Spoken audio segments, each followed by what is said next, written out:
Les grosses têtes de Philippe Bouvard sur RTL.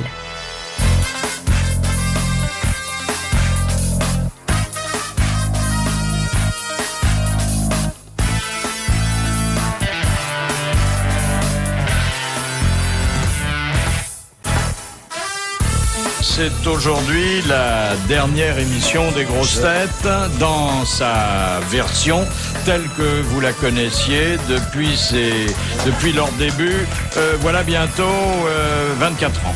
Alors, nous avons résolu de mettre les petits plats dans les grands, et vous savez que les petits plats, ce sont les invités.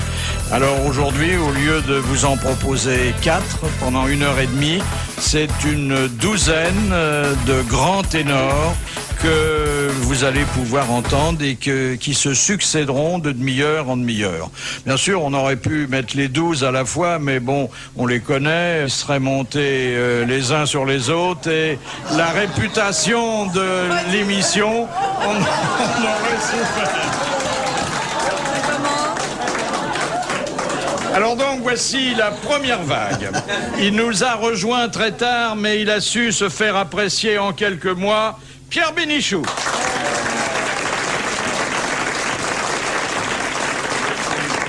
Avant de le connaître, nous ignorions les limites de l'impertinence. Jean-Jacques Perroni.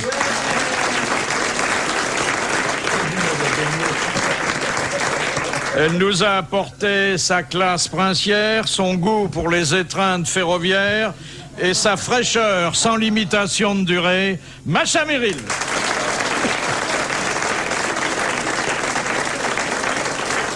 Grâce à son talent protéiforme, les grosses têtes sont devenues l'université des bonnes histoires.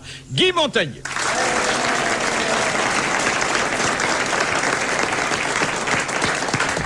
Alors, naturellement, l'actualité sera avec vous, la vedette de cette émission, pas tout à fait comme les autres. Il y a quelques bonnes nouvelles, par exemple le fait que le président de la SNCF a décidé que désormais les gares seraient propres. Mais pas les sandwichs. Oui. Il n'y a pas que ça, il n'y a pas que cette réserve, que cette restriction. Les usagers sont également peinés, et ils le disent, par le fait que dans les trains, les toilettes laissent encore à désirer. Hélas. Oui, c'est vrai que c'est l'endroit où vous abritez vos amours, cher Macha. Rien ne m'a bloqué, comme vous pouvez voir, et j'ai d'ailleurs peut-être une petite nostalgie pour les anciens wagons avec des toilettes un peu odorants, qui peut-être avaient marqué ma jeunesse. Qu'est-ce que vous appelez les toilettes odorantes? Vous savez, les machins à clapet, Là où ça schmoute un peu. où il y a des mouches. Là où il y a des mouches. la porte, on entend. C'était ces endroits impossibles où on était censé se libérer de quelque chose.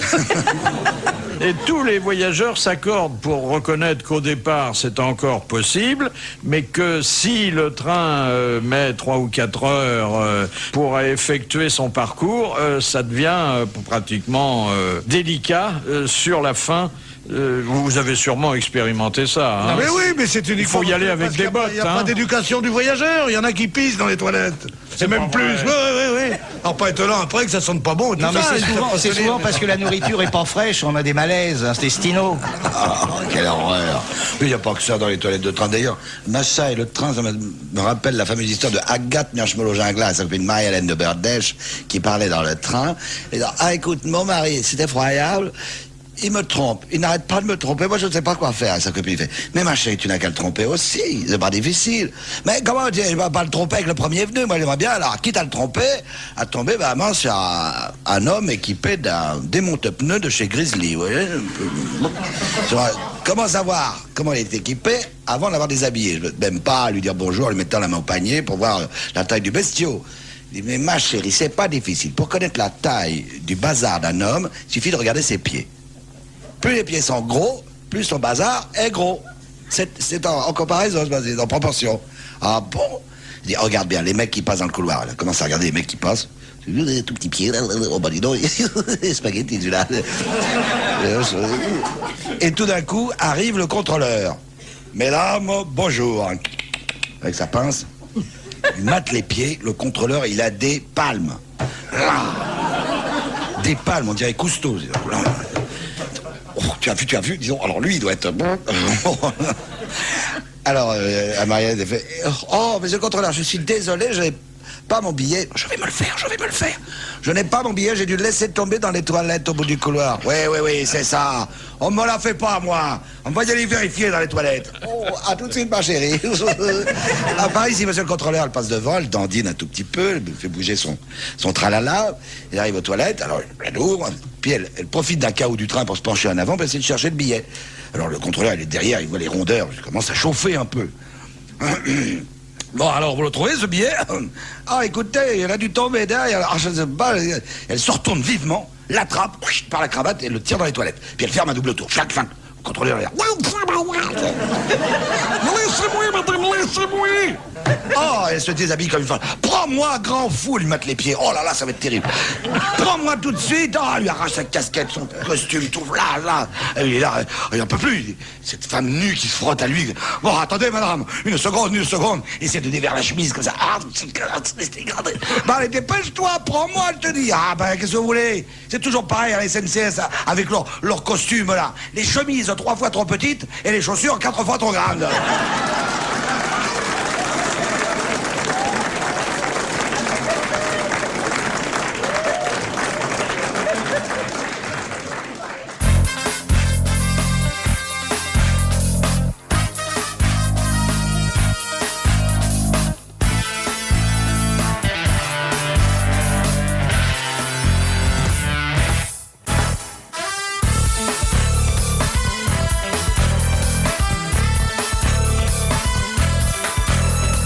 C'était il y a une quinzaine de jours. Le prince Ernest Auguste de Hanovre a été vu et photographié en train de se soulager. En train d'écrire son nom au pipi par terre.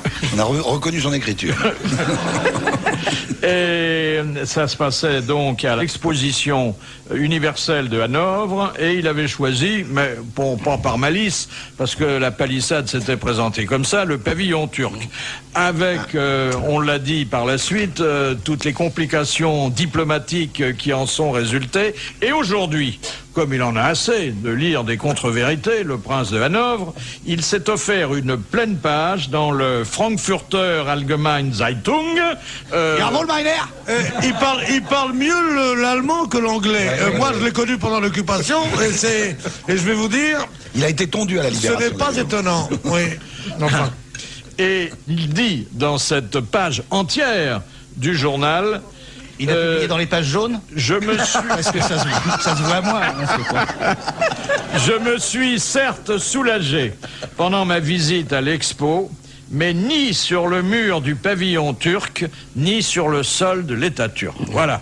Fin de citation et fin de l'affaire. Mais hein. heureusement qu'il a été... Comment il a fait, non, alors il a visé en l'air? Je sais pas comment il a... Non, mais heureusement qu'il a été pissé, parce que sinon personne n'aurait parlé de l'expo universelle de Hanovre. Hein. Ah oui, c'est vrai.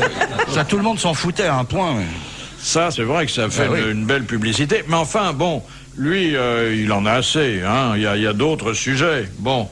On ne sait pas où il va aller faire caca tout plus tard. Qui est-ce qui pissait dans les ascenseurs, tout ça? C'était Farouk, je sais pas, il y avait quelques rois qui étaient assez... Ah oui, c'est vrai? Oui. Ah oui. Alors, voyez... Agacan, je crois, il faisait ses besoins dans les couloirs du Carlton. Et comme on le réprimandait, il a acheté l'hôtel, pour qu'on l'emmerde plus. Non. Oui. Il dit, ah bon, puis si vous m'embêtez, je rachète l'hôtel. Question de Madame Belpère de Loche, que je salue pour sa collaboration pendant près d'un demi-siècle et pour avoir surmonté vaillamment tous les handicaps qui guettent une handicapée patronymique. Elle a été courageuse, Madame Belpère de Loche, mais elle est devenue une figure emblématique. Alors, elle demande par qui Boileau a-t-il été châtré quelque temps après sa naissance? Par un dindon. Dans son berceau. Par un dindon, c'est une bonne réponse de Guy Montagnier. Le dindon fait partie des gallinacées. Oui. Alors, il avait une petite voix comme ça, Boileau? Il parlait comme ça? Boileau, bah oui. Est-ce que quand vous étudiez à l'école d'aviculture, on vous avait informé sur les possibilités castratrices du dindon? Oui, mais vu la taille du bestiau, il pouvait pas manger ça. Il était trop petit, le dindon, par rapport à Roger. Non, mais il a dû croire que c'était un asticot quand il a vu petit Boileau dans son berceau. Mais qu'est-ce qu'il foutait avec un dindon dans son berceau? Mais oui, d'abord. Non, les On met souvent parents... des dindons Il dans le voulait se berceau, farcir la hein. dinde. Mais Ah, non, ça- les parents l'avaient sorti pour qu'il puisse respirer un moment. Ils étaient rentrés dans la maison. Le dindon est arrivé, il a vu le vermicelle, il l'a mangé. Bah quoi. voilà. Voilà. Non, mais les gallinacés, c'est vorace, hein. Faut pas laisser traîner des trucs comme ça. Même les poules. C'est que je traîne pas dans les poulaillers, vu ma tête d'œuf.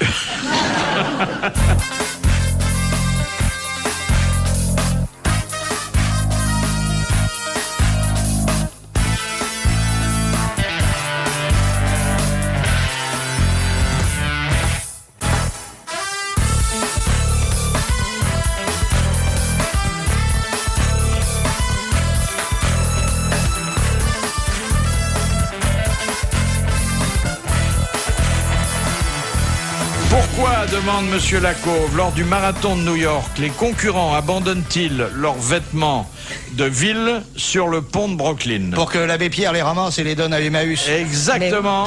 Ce sont des...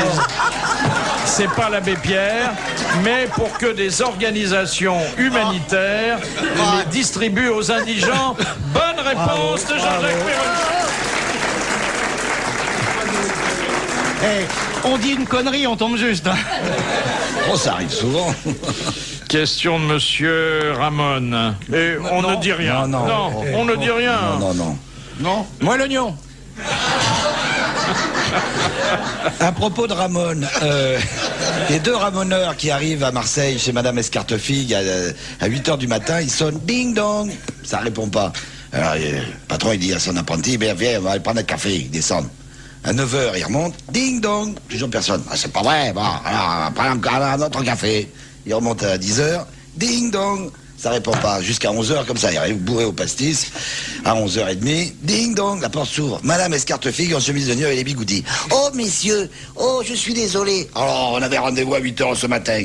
Ben oui, je sais, mais qu'est-ce que vous voulez? Mon mari, il ronfle tellement la nuit, je peux pas dormir, je mets des boulots qui est. Alors, il s'est réveillé ce matin, il m'a pas réveillé, et je vous ai pas entendu. Et puis là, bon, voilà, je suis malheureux. Votre mari ronfle? J'ai un truc de ramoneur pour lui passer le ronflement. Qu'est-ce que c'est? Vous voyez, nous les ramoneurs, on a des plumes d'oie. Je vous en donne une. La prochaine fois qu'il ronfle, vous lui chatouillez la plante des pieds, ça va s'arrêter. Ah bon? Et oui. Ils font leur travail, quelques mois passent, et puis Madame Escartefigue est au balcon de son appartement, elle aperçoit les deux ramoneurs qui se travaillent dans la rue. Oh, messieurs les ramoneurs, montez vite, que je vous remercie. Ah oui, Madame Escartefigue, on arrive. Ils arrivent chez elle, elle leur offre l'apéro. Oh, messieurs, vraiment, je vous dois une fière chandelle. Ce coup de la plume d'oie pour faire arrêter mon mari de ronfler, c'est extraordinaire. Eh oui, je vous l'avais dit, c'est de la technique de ramonage. Mais non, c'est un miracle. Non, madame, je vous dis, c'est la technique de ramonage. Je vous explique. Comme votre mari ronfle, il est sur le dos. Bon, vous lui chatouillez la plante des pieds. Qu'est-ce qui se passe? Pour échapper à la chatouille, il écarte les jambes. Du coup, les coucougnettes tombent, et bouche le trou fignon, ça coupe le tirage.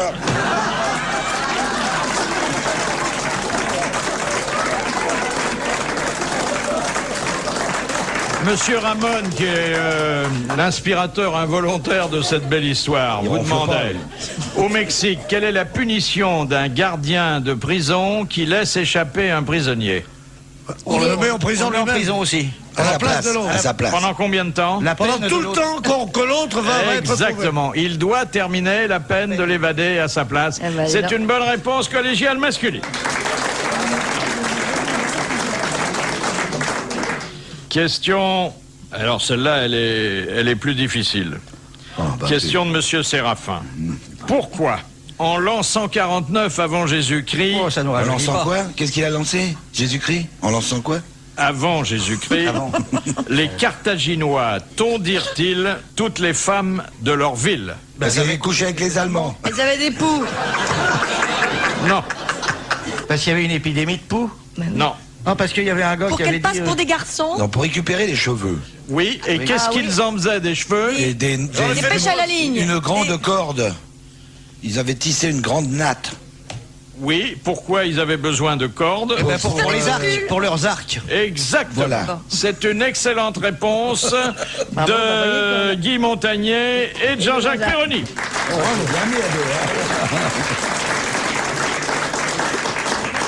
Et voici la dernière citation pour la demi-heure, puisque vous savez qu'aujourd'hui, c'est une configuration exceptionnelle. C'est monsieur Jean Poigne qui... Allons-y, on rigole. Qui a sélectionné On est sur le chemin de la une veuve citation. Poignet, hein.